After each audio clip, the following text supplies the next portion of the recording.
नमस्कार साथियों, मेरा नाम है आर.के. सिंह। संस्कृति आईएएस के प्लेसेस इन न्यूज सीरीज में आप सभी का स्वागत है।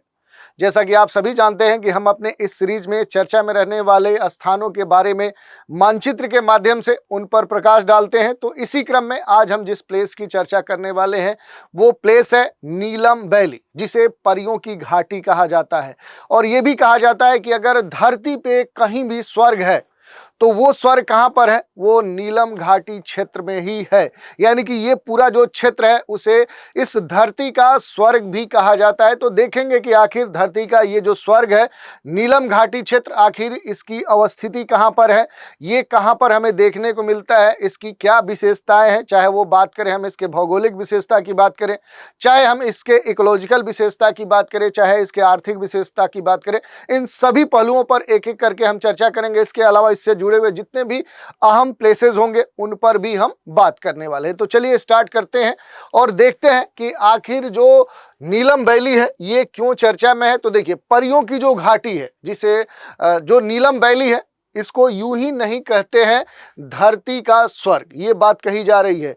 और ये जो धरोहर है आज भी इस पृथ्वी पर मौजूद है, लेकिन इस पर कहीं न कहीं अब एक जो कलंक की कालिक है वो लग चुकी है। और इसी कारण से देखें तो ये जो पूरा घाटी क्षेत्र है ये चर्चा में है। अगर हम बात करें तो ये जो नीलम घाटी क्षेत्र है ये इस समय क्या है कि पाकिस्तान के कब्जे वाला जो कश्मीर है, जो पीओके है, पाक ऑक्युपाइड जो कश्मीर है, उसी क्षेत्र में ये हमें क्या देखने को मिलता है। जो नीलम घाटी क्षेत्र है वो पाकिस्तान ऑक्युपाइड जो कश्मीर क्षेत्र है, जो अपनी प्राकृतिक सुंदरता के लिए प्रसिद्ध है, जिसे धरती का स्वर्ग कहा जाता है, वो इसी क्षेत्र में है। ये अलग बात है कि ये जो क्षेत्र है इस समय आतंकवादी जो गतिविधियां हैं, उन आतंकवादी गतिविधियों का क्या हो चुका है, वो केंद्र बन गया है। और इसी कारण से देखें तो ये जो इतना सुंदर घाटी क्षेत्र है इसके ऊपर कहीं ना कहीं एक कलंक लग चुका है। तो इस कारण से देखें तो ये बड़ा ही चर्चा में रहने वाला प्लेस है। इससे जुड़ी हुई कुछ महत्वपूर्ण बातों की चर्चा करते हैं। जो नीलम वैली है इसे अगर देखें तो खास तौर पे क्या है कि जो परियों की घाटी कहा जाता है, तो कश्मीर को आज भी एक तरह से आप देखेंगे तो धरती का स्वर्ग कहा जाता है। और ये स्वर्ग कहे जाने के पीछे पूरा जो कश्मीर है वो कारण नहीं है, बल्कि ये जो नीलम वैली है, जो परियों की घाटी कहा जाता है, ये इसका सबसे महत्वपूर्ण कारण है। पाकिस्तान के जो लोग हैं जिस नदी को नीलम या दरिया कहते हैं, आप देख सकते हैं कि यहाँ पर ये जो रिवर आपको देखने को मिल रही है, ये देखिए मैप पर आपको क्या देखने को मिलेगा। ये जो नदी है ये क्या है कि ये नदी का नाम अगर भारत में आएंगे, क्योंकि देखिए यहाँ पर क्या है कि ये लाइन ऑफ कंट्रोल है। ये देखिए ये जो डॉटेड लाइन से यहाँ पर दिखाया गया है, या फिर इसको अगर हम किसी दूसरे कलर से अगर हम दर्शाते हैं, यहाँ पर देखिए अगर आप बात करेंगे तो ये जो लाइन है, अगर ग्रीन कलर से जिस लाइन को हम दर्शा रहे हैं, ये पूरा लाइन क्या है कि ये एलओसी है। अगर इसको आप देखेंगे तो ये लाइन ऑफ कंट्रोल है। और इसी लाइन ऑफ कंट्रोल को यहाँ पर देखेंगे तो भारत से क्रॉस करते हुए एक जो नदी है वो क्या होती है कि वो पाकिस्तान में प्रवेश करती है। भारत में इस नदी को आप देखेंगे, ये नदी है, इस नदी को क्या कहा जाता है, तो इसको किशन गंगा नदी कहा जाता है। और यही नदी जब ये पाक ऑक्युपाइड जो कश्मीर है, इस कश्मीर क्षेत्र से होकर जो आगे बढ़ती है तो इसे ही नीलम नदी या नील नदी के नाम से भी जाना जाता है। और यही पूरा जो इस नदी घाटी वाला ये पूरा जो क्षेत्र है ये क्या कहलाता है, ये नीलम घाटी कहलाता है। तो ये इसके बारे में आप देख सकते हैं, जहाँ पर ये नदी है यहाँ पर देखेंगे तो इस किशन जो गंगा नदी है इसके ऊपर आप देखेंगे तो किशन गंगा जो प्रोजेक्ट है वो भी बना हुआ है। और इस कारण से देखें तो ये काफ़ी महत्वपूर्ण नदी भी है। और यही नदी आगे चढ़कर आप देखेंगे तो जब ये पाकिस्तान ऑक्युपाइड कश्मीर में प्रवेश करती है, यहाँ पर नीलम जो वैली है यहीं पर आपको देखने को मिलेगी। ये जो वैली है ये काफ़ी खूबसूरत है। अगर इसकी खूबसूरती की बात करें तो ख़ास तौर पे ये नीलम वैली इतनी खूबसूरत है कि उसे पाकिस्तान अधिकृत जो जम्मू और कश्मीर है उसका स्विट्जरलैंड भी कह दिया जाता है। बादलों से पूरा ये ढका हुआ क्षेत्र आपको देखने को मिलेगा, बड़े बड़े ऊंचे घाट घास के जो मैदान हैं वो आपको देखने को मिलेंगे। देवदार के घने जो पेड़ हैं वो यहाँ की खास पहचान माने जाते हैं। यही नहीं, यहाँ पर अगर हम नदियों की बात करें तो खास तौर पे जो किशन गंगा नदियाँ हैं या वहाँ पर अन्य जो छोटी स्थानीय नदियाँ हैं वो काफ़ी कलकल या कहते हैं तेज धारा के साथ यहाँ पर प्रवाहित होती हैं।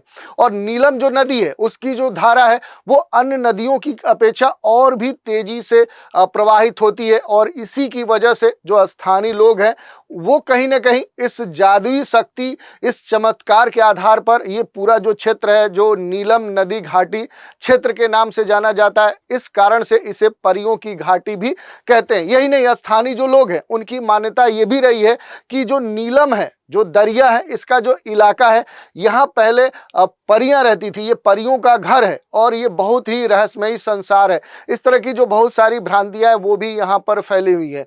ओवरऑल कुल मिलाकर हम ये कह सकते हैं कि इन सारी बातों के पीछे यहाँ की जो अतुलनीय, कह सकते हैं कि अविस्मरणीय जो प्राकृतिक सुंदरता है वो इसके पीछे सबसे महत्वपूर्ण विषय है, जो किसी को भी पल भर में देखें तो मंत्र मुग्ध कर देती है। तो इस तरह से इसके बारे में आप देख सकते हैं। दूसरी बात जो यहाँ पर हमने बात की लाइन ऑफ कंट्रोल से, जो भारत वाला जो क्षेत्र है यहाँ पर देखेंगे तो किशन गंगा नदी है और वही आगे जाकर जब लाइन ऑफ कंट्रोल को पार करती है तो फिर क्या है कि वो वहाँ पर नीलम वैली के नाम से जानी जाती है। इसको आप देख सकते हैं, पाक अधिकृत जो कश्मीर है उसकी नीलम वैली का जो भूगोल है इसको अगर समझने का प्रयास करेंगे तो नीलम वैली का जो इलाका है ये पाकिस्तान के कब्जे, यानी कि जो कश्मीर वाला जो क्षेत्र है पीओके का, उसके पूर्वोत्तर का जो पूरा क्षेत्र है वही आता है और ये नियंत्रण रेखा के पास का एक महत्वपूर्ण इलाका है। इसको अगर आप चाहें तो मैप पर भी देख सकते हैं। जैसे ये क्या है, ये लाइन ऑफ जो कंट्रोल है, ये लाइन ऑफ कंट्रोल आपको यहाँ पर देखने को मिल रहा है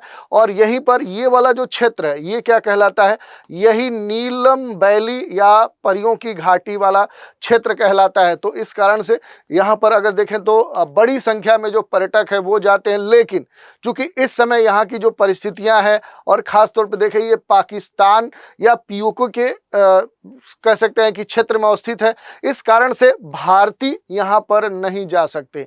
विदेशी नागरिकों और खासकर भारतीयों के लिए एक तरह से देखें तो इस क्षेत्र में जाना इस समय मुश्किल है। और हिमालय के निचले हिस्से का ये पूरा जो इलाका है अगर आप देखेंगे तो ये बड़ा ही खूबसूरत है और समुद्र तल से देखेंगे तो लगभग 2000 से लेकर 4000 मीटर की ऊंचाई पर क्या है ये पूरा क्षेत्र मौजूद है। इसके अलावा इतने ऊंचे क्षेत्र में देखें तो हिमालय के इलाके में होने वाली जितनी भी गतिविधियां हैं वो यहाँ पर देखी जा सकती है। तो ये एक सबसे महत्वपूर्ण विषय है। इसके अलावा इस क्षेत्र में आएंगे तो आपको कई सारे जो ऊंचे ऊंचे पहाड़ हैं वो देखने को मिलेंगे, जंगल, नदियां, हरियाली इस क्षेत्र की सबसे महत्वपूर्ण विशेषता है। और दूसरी बात करें, जब सर्दियों का मौसम होता है तो यहाँ के जो पहाड़ हैं वो बर्फ की चादरों से पूरी तरह से ढक जाते हैं। तो बड़ा ही एक मनोरम जो दृश्य है वो यहाँ पर देखने को मिलता है। तो इसका जो भौगोलिक कह सकते हैं कि लोकेशन है वो आपके लिए महत्वपूर्ण है। दूसरी ये पूरी जो नदी घाटी क्षेत्र है ये भी आपके लिए महत्वपूर्ण है।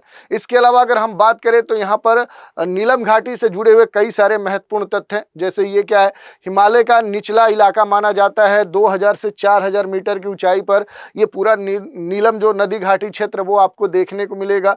नीलम नदी के समानांतर का ये पूरा क्षेत्र माना जाता है और जो नीलम है ये पाकिस्तान में भारत की जो किशन गंगा नदी है उसी का विस्तार है। तो ये आपको ध्यान देने वाली बात है। ये पूरा जो क्षेत्र है ये 200 किलोमीटर से भी ज़्यादा क्षेत्र में फैला हुआ है और पाक अधिकृत जो कश्मीर है उसका उत्तर पूर्वी भाग के तौर पे यहाँ पर मौजूद है। यहाँ पर देखेंगे तो कई सारे जो फ्रूट्स हैं उनके बागान आपको देखने को मिलेंगे, जैसे सेब है, अखरोट है, चेरी है। इन फलों के लिए पूरा जो नीलम घाटी क्षेत्र है ये सबसे महत्वपूर्ण है।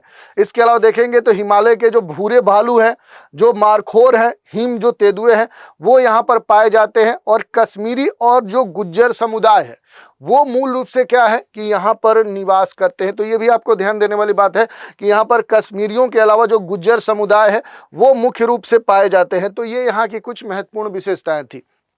इसके अलावा देखिए नीलम घाटी में जाएंगे तो कई सारे मशहूर फेमस जो कह सकते हैं कि इसमें कुछ धार्मिक जो मान्यता वाले स्थल हैं वो भी आपको देखने को मिलेंगे। कुछ अन्य जो प्लेसेस हैं वो भी आपको देखने को मिलेंगे। जैसे देखिए यहाँ पर देखेंगे शारदा जो पीठ है, बड़ा ही महत्वपूर्ण एक धार्मिक स्थल है। ऐसे ही आप जाएंगे तो यहाँ पर लीपा वैली देखने को मिलेगा, सौटर झील देखने को मिलेगा, आरंग जो केल है वो प्लेस देखने को मिलेगा, अथम मुकाम और रती गली जो झीलें हैं, ये सभी यहाँ के सबसे महत्वपूर्ण कह सकते हैं कि इस तरह के लोकेशन है जो कहीं ना कहीं देश दुनिया में चर्चा में रहे। खास तौर पे देखिए जो शारदा पीठ है, शारदा पीठ का जो जिक्र है ये कश्मीर के कई सारे जो धार्मिक ग्रंथ हैं उनमें भी देखने को मिलता है। इनमें जो नील जो माता पुराण है, महात्म्य है, उसमें इसका जो वर्णन है वो देखने को मिलता है। इन सभी धार्मिक पुस्तकों में जाएंगे तो इस जगह की जो खूबियां हैं, इसके जो महत्व हैं उसके बारे में खास तौर पे वर्णन मिलता है। और इसके अनुसार ये भी कहा जाता है कि माता शारदा देवी का ये अति प्राचीन हिंदू मंदिर माना जाता है। कल्हड़ के नील माता जो पुराण है उसके अनुसार राजा जो अभिमन्यु हैं उनके समय में राजा ने बड़े स्तर पे यहाँ पर जो बौद्ध हैं, बौद्धों ने कश्मीर जो विद्वान हैं उनको हटाया था और इससे नील जो मुनि है, नील मुनि के द्वारा बताए गए जो रीति रिवाज हैं उनमें कहीं ना कहीं एक तरह से व्यवधान देखने को मिला है। तो इस तरह से बहुत सारी जो ऐतिहासिक जो ग्रंथ हैं उनमें इससे जुड़ी हुई बहुत सारी जो बातें हैं वो देखने को मिलती हैं। तो ये यहाँ की महत्वपूर्ण कह सकते हैं कि कुछ महत्वपूर्ण लोकेशन थे। इसके अलावा अगर देखेंगे पाकिस्तान के कब्जे वाला जो पूरा यहाँ पर नीलम वैली है, इसका जो क्षेत्र है, इसमें जो पर्यटन है, जो टूरिज्म है, उसकी क्या स्थिति है, ये सबसे महत्वपूर्ण हो जाता है। क्योंकि इस तरह के जो भी घाटी क्षेत्र होते हैं वो टूरिज्म के दृष्टिकोण से सबसे महत्वपूर्ण हो जाते हैं। तो देखिए नीलम जो वैली है मूल रूप से देखेंगे तो पर्यटन की वजह से ही क्या है, ये देश दुनिया में फेमस है। यहाँ के सारे जो पर्यटन स्थल है वो बेहद सुंदर है, रमणीक है, रोमांचक है। तो इसकी जो विशेषताएं हैं यही जो दुनिया भर के पर्यटक हैं उनको खींचती है। सबसे जो चर्चित कह सकते हैं टूरिस्ट जो स्पॉट है उसमें सौंटर लेक है, लीपा वैली है, रावला कोट जो है और आरंग केल है। ये जो 4 प्लेस हमने देखे ये यहाँ के कुछ बड़े ही महत्वपूर्ण जो कह सकते हैं कि पर्यटन वाले जो स्थल हैं उस रूप में जाने जाते हैं। यही नहीं, नीलम नदी के करीब 144 किलोमीटर ये जो पूरा लंबा क्षेत्र है वो काफ़ी खूबसूरत है। और नीलम वैली की बात करें तो एक बड़ी खूबसूरत जो सौंटर लेक है वो इसकी वजह हो जाता है। और इसी कारण से ये जो झील प्रदेश है ये बड़ा ही मनोरम होता है। इसका जो जल है वो काफ़ी निर्मल है, सुंदर है और वो इसकी विशेषताओं में कह सकते हैं चार चांद लगाता है। इसी तरह से देखेंगे तो यहाँ पर जो लीपा वैली है, लीपा वैली भी खास तौर पे यहाँ पर एक बड़ा ही महत्वपूर्ण टूरिस्ट प्लेस है। जो लीपा वैली है ये एक तरह से देखें तो इसे सपने की घाटी कहा जाता है। ठीक है, आप समझ सकते हैं। जहाँ हमने नीलम वैली की बात की तो उसे क्या बोला जाता है, परियों की घाटी कहा जाता है। तो लीपा जो वैली है इसे सपनों की घाटी कहा जाता है। और नीलम वैली में ही पहाड़ की चोटी पर स्थित जो आरंग है, आरंग की बात करेंगे तो ये भी यहाँ पर पहाड़ों की चोटियों पर स्थित बड़ा ही एक महत्वपूर्ण जो केल गांव है जो अपनी खास पहचान रखता है। और ये क्या करता है कि पर्यटकों को काफ़ी आकर्षित करता है। तो इस कारण से यहाँ के कुछ जो महत्वपूर्ण प्लेसेस थे उनकी हमने चर्चा की। पाकिस्तान की अर्थव्यवस्था में अगर हम देखें तो जो नीलम वैली है इसका क्या योगदान है, क्या रोल है, उस पर थोड़ा सा हम चर्चा करें तो देखिए पाकिस्तान का जो पूरा डोमेस्टिक इको टूरिज्म है वो खास तौर पे क्या है कि नीलम वैली का उसमें एक बड़ा महत्वपूर्ण कंट्रीब्यूशन है, योगदान है। और हर वर्ष हजारों की संख्या में जो टूरिस्ट हैं वो नीलम वैली पहुंचते हैं। जो स्थानीय जो हॉस्पिटैलिटी है, इस सेक्टर से जुड़े हुए जो बड़े कारोबार हैं वो यहाँ पर विकसित हुए हैं। इको टूरिज्म, ट्रैकिंग, कैंपिंग जो पर्यटन उद्योग है वो यहाँ का मुख्य कह सकते हैं कि व्यवसाय है। इसके साथ ही जो कश्मीरी फूड है, जो कश्मीरी संगीत है, जो हैंडीक्राफ्ट उद्योग है, उसका भी यहाँ पर बड़े स्तर पे विकास हुआ है। नीलम वैली जो है इसका जो पर्यटन है बहुत लोगों को रोजगार उपलब्ध करवाता है। वहीं इससे मिलने वाला जो राजस्व है उस राजस्व से देखें तो पाकिस्तान की जो सरकार है उसका जेब भी क्या होता है, वो भरता है, गर्म होता है। वैसे देखें तो जो कृषि है आज भी पाकिस्तान की अर्थव्यवस्था की रीढ़ कही जाती है। और इसमें खास तौर पे देखें जैसे मक्का है, गेहूं है, आलू है, ऐसी जो फसलें हैं, या फिर अगर कहें तो सेब, अखरोट, चेरी जैसे बागवानी फसलें हैं वो इस क्षेत्र में सबसे अधिक उत्पादित की जाती हैं। यही नहीं, पाकिस्तान की जो लकड़ियां हैं उन लकड़ियों की जो खपत है, उस खपत में भी ये जो पूरा नीलम घाटी क्षेत्र है वो क्या करता है, एक बड़ा ही महत्वपूर्ण रोल अदा करता है। तो इस तरह से हमने देख लिया इससे जुड़ी हुई जो भी महत्वपूर्ण बातें हैं। अब चूंकि इस समय ये इस कारण से भी चर्चा है कि जो नीलम वैली है, जो अपने खूबसूरती के लिए पूरे दुनिया में स्वर्ग कहलाता है, या कहें कश्मीर का स्विट्जरलैंड कहलाता है, वो जो क्षेत्र है अब कहीं ना कहीं इस पे जो आतंकवाद का कह सकते हैं जो कालिक है वो पुत चुकी है। पाकिस्तान के कब्जे वाला ये जो पीओके का जो क्षेत्र है नीलम घाटी, ये प्राकृतिक रूप से जितना ही सुंदर है, उतना ही पाकिस्तान के जो हुक्मरान हैं उनकी भारत विरोधी जो नीतियां हैं, उन नीतियों ने इसकी खूबसूरती पर उतना ही ज्यादा कह सकते हैं कि कालिक पोता है। क्यों पोता है? तो ये वही इलाका है जहां से लश्कर तैयबा, जैसे मोहम्मद, हिजबुल मुजाहिदीन जैसे जो आतंकी संगठन हैं, उन्होंने अपने सारे जो ऑपरेशन हैं, जो करतूते हैं, उनका ठिकाना इसी नीलम घाटी क्षेत्र को बना रखा है। पाकिस्तानी जो सेना है और उसकी जो खुफिया एजेंसी है आईएसआई है, उसकी देख रेख में देखेंगे तो नीलम दरिया घाटी जो क्षेत्र है, ये आतंकी संगठन नियंत्रण रेखा से भारत में आतंकियों की जो घुसपैठ है, उस घुसपैठ के दृष्टिकोण से वो इसे सबसे अधिक उपयोग में लाते हैं। और पाकिस्तानी जो सेना है वो भी यहीं से भारत के जो भी रिहायशी इलाके हैं उन इलाकों में अक्सर गोलाबारी करती दिखती है। तो इस तरह की जो विशेषताएं हैं, इस तरह की जो घटनाएं हैं, वो कहीं ना कहीं इस घाटी क्षेत्र के ऊपर अब क्या है कि अब प्रश्न चिन्ह खड़ा करते हैं। जो नीलम वैली है और जो लीपा वैली है, यहाँ आने वाले खास तौर पे देखें जो आतंकी कैंप है वो आपको देखने को मिल सकते हैं। जैसे नीलम वैली और लीपा वैली में आप जाएंगे तो कई सारे जो आतंकी कैंप हैं वो इस समय सक्रिय हैं। यही वजह है कि जब पाकिस्तानी आतंकवादियों ने पहलगाम आतंकी हमले को अंजाम दिया था, तो जवाबी कार्रवाई में निश्चित समझकर पूरा जो नीलम वैली क्षेत्र है ये पर्यटकों से क्या हो गया था, खाली हो गया था।